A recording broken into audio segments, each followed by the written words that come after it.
ito kagabi, tumawag sa akin kaninang madaling araw, tapos sabi niya, "Hoy, magkita tayo bukas ha?" Sabi niya, "Oo, ano kasi party mo?" "Anong party? Di ba birthday party mo bukas?"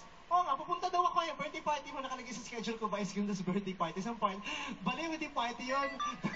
Guest ka dun sa tape. Sabi, guest pala, guesting pala yun, kala ko party lang. Kaya bigla siya, tapos bigla na siyang kumanta, "Kamusta?" Okay lang. "Parang hindi ka naman masaya, birthday ko to, uy." Masaya ako, hindi mo ba ako nakita?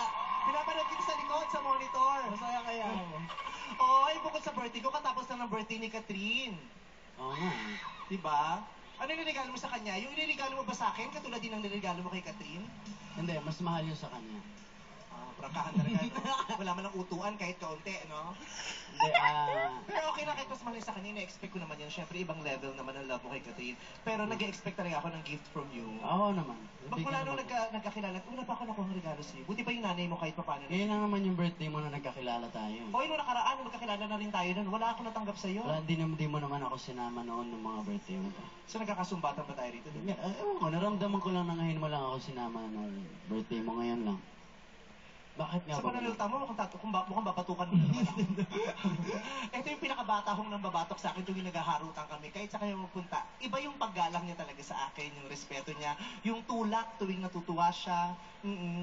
Pero magkasama ko kami kamakailan lang, nanood kami ng Bruno Mars concert. Oo. Kami nila Catherine. May nadiscovery ako sa'yo. Ano? Habang naglalakad tayo, napa-exit na tayo, ang hilig mong manundot ng puwet. Uy, Vice, ganun. Oo.